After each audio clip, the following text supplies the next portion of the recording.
Pessoal, boa noite a todos. Espero que estejam bem, com saúde. Plena sexta-feira, 8h10 da noite, após o feriado. Estamos aqui, para falar um pouquinho sobre a nossa tão amada física. E vamos falar sobre ótica. Nosso último conteúdo, para a prova. Só que está faltando ainda uma aula, que eu estou devendo a vocês. É só mostrar aqui na programação semestral.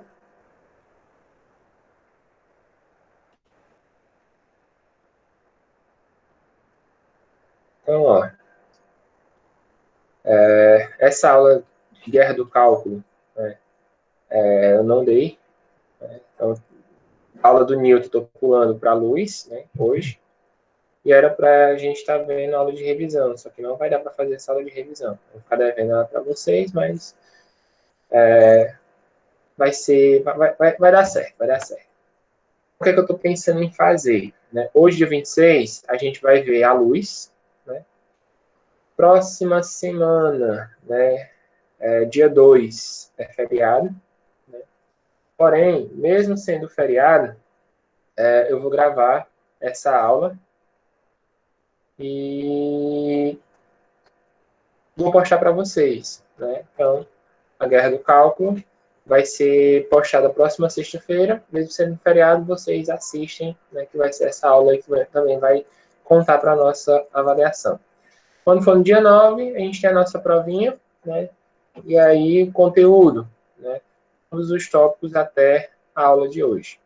Então, os primórdios, Dona Celestial, Chico, Kepler e Galileu, o Grande Unificador, a Guerra do Cálculo, que vai ser aí postado semana que vem, e a luz, que é a aula de hoje. Aí depois a gente já começa a segunda etapa, tá bom? Então, essa aula de revisão, vou colocar uma lista de exercícios para orientar vocês,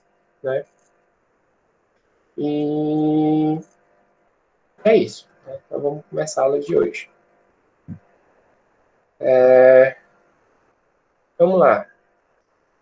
O que a gente tem para falar sobre a luz? Antes de começar, nossa frase de hoje. Deixa eu só colocar aqui a apresentação, que vocês não estão vendo a apresentação ainda. Pronto. Vamos só voltar. Pronto. Então, a aula de hoje, a luz. E a frase que a gente vai começar a nossa aula de hoje são duas, na realidade. Primeira, disse Deus, haja luz, e houve luz. Gênesis, capítulo 1, versículo 3. E a segunda frase é a frase do Thomas Young, Ele fala que a natureza da luz é algo que tem pouca importância para a vida ou para as artes, mas é extremamente interessante em vários outros sentidos. E o objetivo da nossa aula de hoje, é estudar a natureza da luz, ou pelo menos as teorias, que levaram à descoberta da natureza da luz.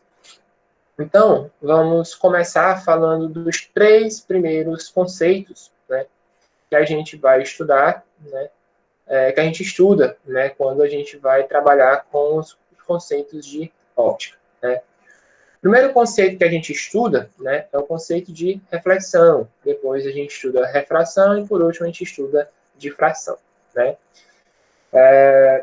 Mais ou menos no meio do século XVIII, a gente tinha duas teorias, sobre a luz, a respeito da natureza da luz.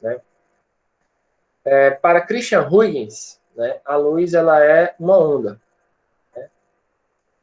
E para o Isaac Newton, a luz era composta por partículas. O Isaac Newton dispensa apresentações, a gente já teve uma aula todinha só para ele, mas o Huygens é a primeira vez que a gente está falando sobre ele.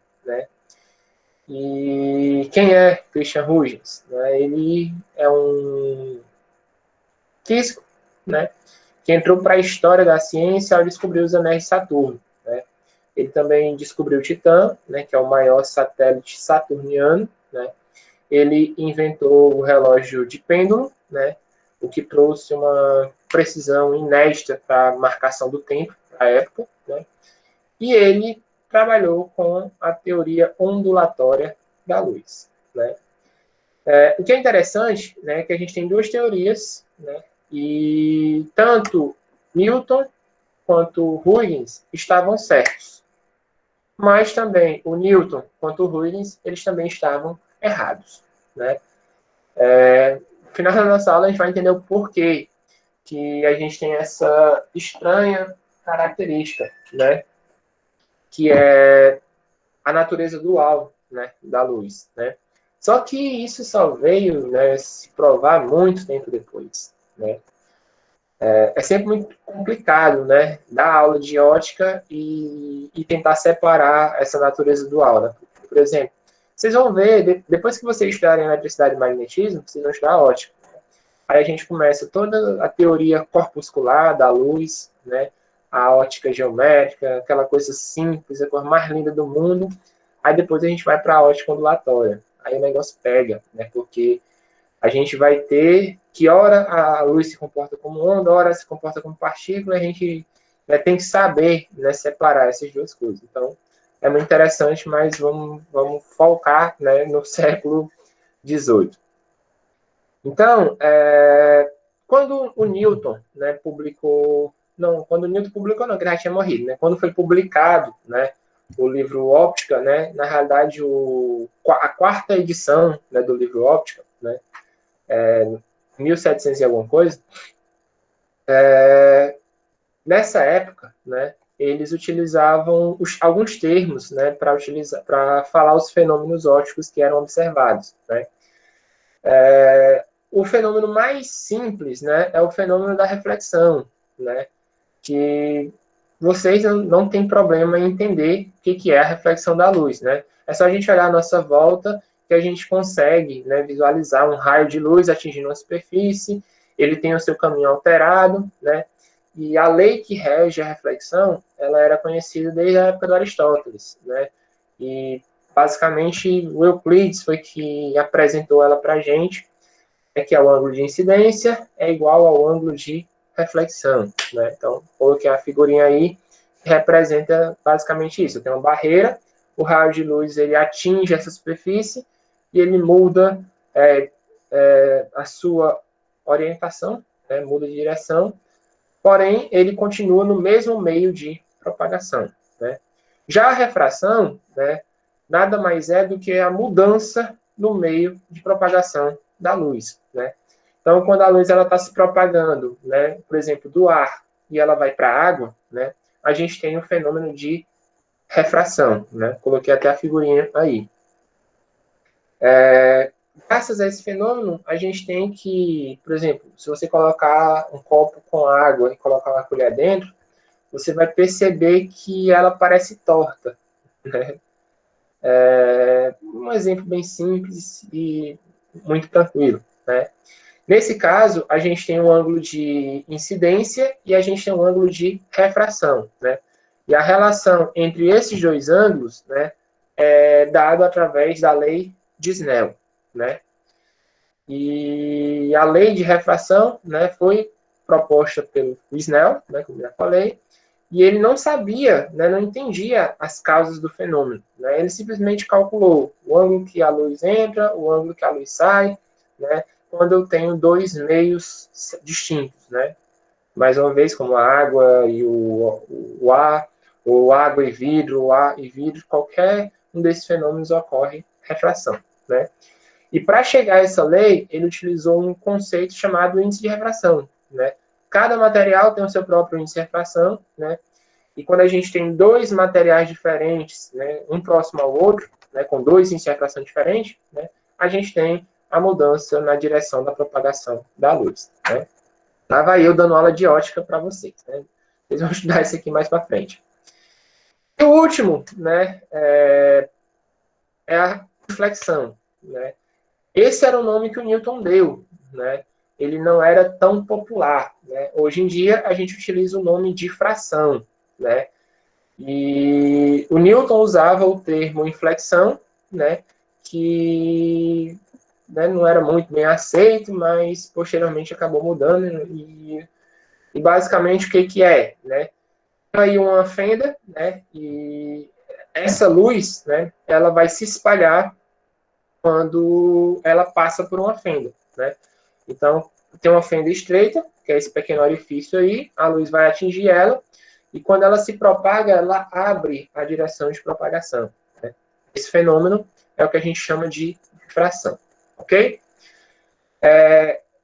Esse ponto da história, né, a gente precisa fazer uma pausa, né, para falar um pouquinho sobre outros cientistas, sobre matemática de uma forma geral, né, que foram importantes para o desenvolvimento da ótica. Mas até esse ponto, tem alguma dúvida?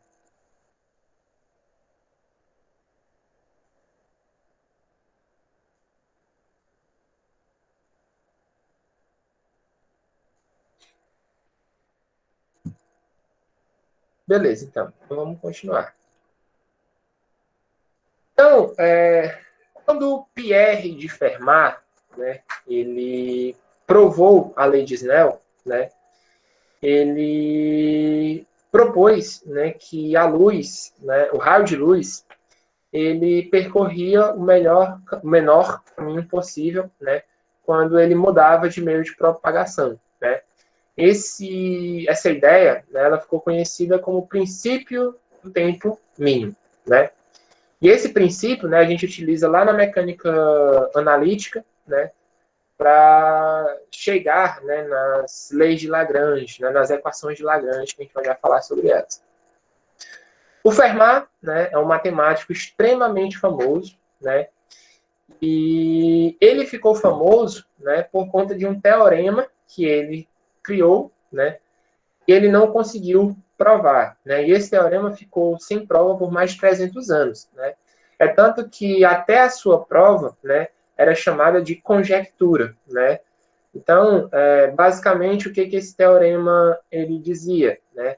Se eu tenho x elevado a n mais y elevado a n igual a z elevado a n, né, como se fosse um produto notável, né, o teorema de Pitágoras, né, ele disse, ó, se o n for igual a 2, né, beleza, né, porém, se o n for diferente de 2, eu não tenho como resolver esse problema, né. E aí ele escreveu, né, esse conceito, né, na margem de um livro. Né? Ele disse que descobriu uma prova realmente digna de nota. Só que aquela margem era muito pequena para conter. Né? Só que aí, sem essa prova, né, o teorema era mais apenas uma conjectura. Né? E finalmente foi comprovado em 1994. Né? E nada mais é do que uma generalização, né, do teorema de Pitágoras. Né? Então, a generalização do teorema de Pitágoras diz que a única possibilidade é que o n seja igual a 2. Se o expoente for maior do que 2, não tem solução. Ok? Então, essa foi a última conjectura de Fermat. Eu já tinha guardado a minha caneta, senão eu escrevia para vocês. Mas é x elevado a n mais y elevado a n igual a z elevado a n. Ok? É o teorema de Pitágoras, só que ao invés do quadrado, você coloca o n. O próximo personagem, né, é o Pierre-Louis Maupertuis, né? A gente falou sobre ele rapidamente na aula passada, né? Mas ele pegou a ideia do Fermat, né, de menor caminho e aplicou a outros campos, né? Ele pensava que a gente poderia aplicar esse princípio do menor caminho a qualquer problema de física, né? E ele criou um conceito chamado ação, né? Que era o princípio de tempo mínimo, mas aplicado à energia, né? Então, para o Malpertuis, né, você tem que qualquer transformação física, qualquer coisa física, né, a gente tem sempre procurando a menor ação, né, a ação mínima, né? Hoje a gente sabe que ele estava errado, né? Porque Ele definiu a ação como sendo o produto da velocidade pela distância, né? Só que hoje a gente sabe que é o momento, né, vezes a distância, né? Tem que levar em consideração a massa da partícula, né? Vocês vão ver isso lá na mecânica analítica, né, se vocês fizerem essa disciplina. E dois físicos, né, pegaram esse conceito do Maupertuis, né, da ação, né, da energia mínima, né, o princípio da mínima ação, para revolucionar a forma como os problemas de física são resolvidos, né? Eles substituíram, né, podemos dizer assim, a mecânica newtoniana pela mecânica lagrangiana e pela mecânica hamiltoniana, né? Porque qual era o problema, né, das equações de Newton, né? As equações de Newton, elas tinham sido construídas, né, para lidar com o movimento de uma partícula, né? Então, se eu pego uma partícula com as leis de Newton, o que é que eu faço? Eu escrevo a segunda lei de Newton na direção x, na direção y e na direção z. Então, para uma partícula, eu tenho 3 equações. Se eu tenho 2 partículas, são 6 equações. Se eu tenho 10 partículas, são 30 equações e assim vai, né? Então, quando a gente aplicava, né, as leis de Newton a um conjunto muito grande de partículas, né, que lá na física estatística, né, a gente vai ver esse termodinâmico, a gente chama de ensemble, né? As equações, as leis de Newton, elas se tornavam difíceis e complicadas e exaustivas de resolver. O que foi que eles fizeram? O Lagrange, né, ele pegou argumentos físicos e geométricos para simplificar esse problema. Ele criou um conceito chamado vínculos, né, que são restrições cinemáticas ao movimento da partícula, né? E com esses vínculos, né, ele diminuiu o número de equações necessárias para a gente descrever o sistema, né? Ele criou também o conceito de coordenadas generalizadas, né, o que simplificava ainda mais a matemática envolvida, né? E ele criou a função chamada lagrangiana, né? A lagrangiana, ela permitia, né, obter as equações do movimento do mesmo jeito, com os mesmos resultados que o Newton propôs, só que de um modo mais fácil. Por quê? Porque a gente saía de um mundo vetorial, onde eu precisava de 3 equações para cada partícula, para um mundo não vetorial, né, para um mundo escalar, porque eu estava escrevendo a energia da partícula. Então, se vocês lembram, lá na Mecânica Básica 1, quando a gente introduziu o conceito de energia e resolveu os mesmos problemas das leis de Newton, a gente, né, teve uma simplificação enorme, né?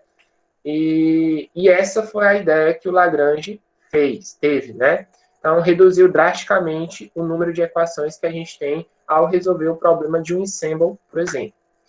O Hamilton, né, ele também criou uma função, né, a chamada hamiltoniana, né, que tinha como característica, né, obter as equações do movimento, né, de um determinado sistema de um modo muito mais simples, de um modo bem elegante, né, e bem mais fácil do que o Newton, né. Qual foi a ideia dele? Né? A ideia dele é criar essa função hamiltoniana, que nada mais é do que a soma, né, da energia cinética com a energia potencial, né?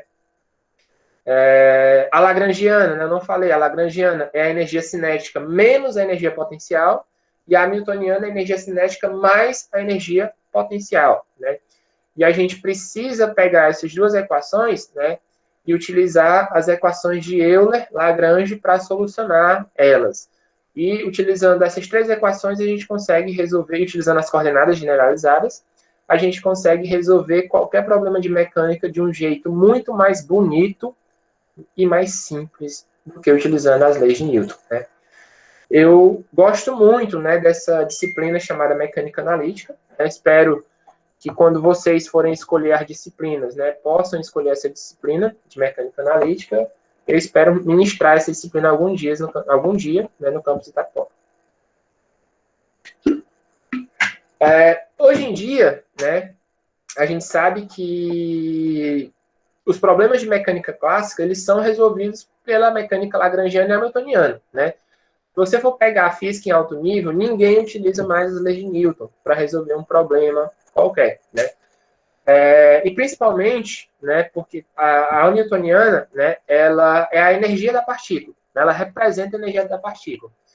E, por conta disso, ela teve um papel decisivo no desenvolvimento, né, no nascimento da mecânica quântica, né?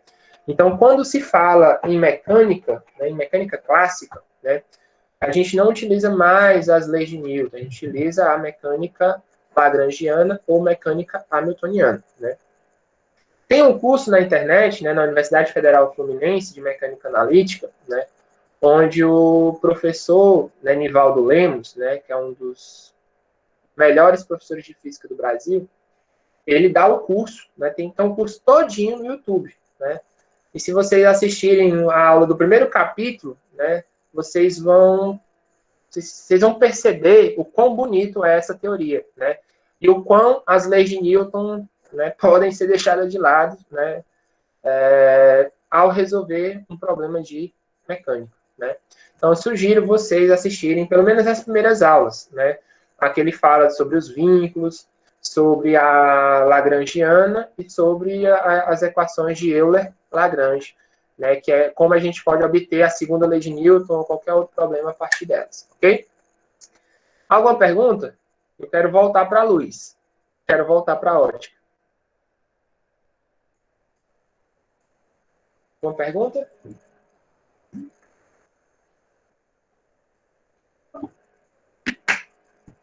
Beleza. Então, ó, a ótica do Newton, ela, né, a gente se desviou para a mecânica, né, vamos voltar para a ótica, né? Esse livro ele também é dividido em três partes, né? A versão da USP, né, que traduziu, eles juntaram tudo isso no único livro. Mas no original, né, a gente tem três livros. O primeiro livro, né, trata da decomposição da luz branca, né, nas 7 cores do arco-íris, né? Aquela experiência lá do prisma, né? E ele tem definições, tem axiomas, tem proposições, tem experiências. O livro 2, ele dedica ao fenômeno, né, que ficou conhecido como anéis de Newton, né? E o que acha isso, né? O que é esses anéis de Newton, né? Se você perguntar a qualquer fotógrafo profissional, né, o que são os anéis de Newton, né, certamente ele vai saber responder, né? Porque, né, se você for olhar a definição, né, do anel de Newton,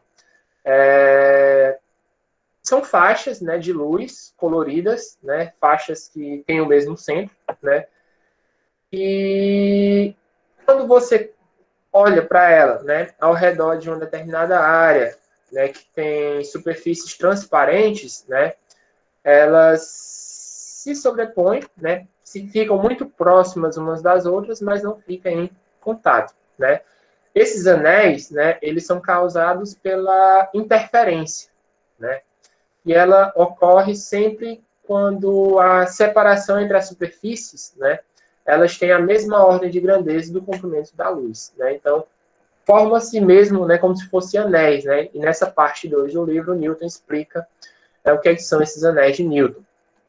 No livro 3, né, ele fala sobre a difração, né, e aí ele traz 31 questões, né, que são questões propostas, né, que são bem interessantes, né, e nessas questões, né, ele até fala sobre a crença que ele tem, né, a crença da criação divina do mundo, né, e essas questões, né, elas tratam, né, algo importante das ideias do Newton, né, e a resposta para todas as perguntas é não, né, todas as respostas são negativas, né, e aí o autor, né, o Newton, ele, para cada uma delas, ele dava uma resposta, né, coloquei 3 questões, e as 3 últimas, né, questões que tinham nesse livro, né, e a resposta é não, né? É não? Agora é sim. Não, acho que era tudo sim. Então, ó, os raios de luz não são corpos minúsculos emitidos pelas substâncias que brilham? Não são os corpos pesados se as luzes capazes de ser convertidas? Não tem pequenas partículas? Então, aí depois vocês podem dar uma lida, né? E essas três questões, né, assim como todas as outras, né, deixavam claro, né, a natureza da luz, segundo Newton, né? E ele acreditava na natureza corpuscular, né? E é interessante essa questão número 30 aí, né, que ela antecipa um resultado que posteriormente o Albert Einstein, né, ao formular a teoria da relatividade, iria apresentar, né? E basicamente essa é a ideia, né? E a luz newtoniana, né, ela era composta por partículas, né? E isso era usado pelo Newton para explicar o que acontecia durante o fenômeno de refração, né? A lei de Snell, ela dizia que ao sair de um meio menos denso e entrar no meio mais denso, por exemplo, sai do ar e vai para a água, o raio de luz ele se afasta da superfície de contato. O Newton, também o Descartes, né, eles acreditavam que o corpúsculo de luz, né, ao entrar no meio mais denso, né, eles sofriam colisões, né, sofriam choques, né, e essa ideia, tomada em conjunto com a lei de Snell e alguns cálculos matemáticos, né, levou à conclusão de que o raio luminoso ele aumentava de velocidade ao entrar no meio mais denso, ok? Então, de acordo com a teoria corpuscular da luz, a velocidade aumenta quando aumenta a densidade do meio de propagação, ok? A teoria concorrente, né, que era a teoria do Huygens, dizia justamente o contrário, né? Segundo ele, né, e no Aristóteles, né? Não, o Aristóteles não, era o Aristóteles era junto com Newton. Agora me fala o teu nome. Segundo o Huygens, vamos, foco. Segundo o Huygens, essa substância, né, ela era oscilada, né, por uma substância que ele chamou de éter, né, que não tinha nada a ver com o éter né, anteriormente utilizado, né. Aí ele pensou o seguinte: se a luz é uma onda, né, então ela precisa ondular alguma coisa, né? Então, de acordo com a teoria ondulatória do Huygens, o raio de luz, ao entrar num meio mais denso, ele deveria ser retardado, não? A sua velocidade deveria diminuir. Por quê? Porque ele vai começar a ondular esse meio.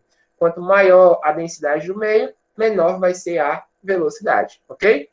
Então, Newton acreditava que aumentava a velocidade quando aumentava o índice de refração, e Huygens acreditava que diminuía a velocidade quando aumentava o índice de refração. Então, muito simples resolver esse problema. Basta a gente medir a velocidade da luz no ar e na água, né? E a gente vai saber onde é que ela é mais rápida, né? Então, se a gente perceber que a luz é mais rápida no ar do que na água, Huygens está certo. Se a gente perceber que a luz é mais rápida na água do que no ar, Newton está certo. Ok? Então, basta a gente medir a velocidade para a luz e resolvermos esse problema. Né?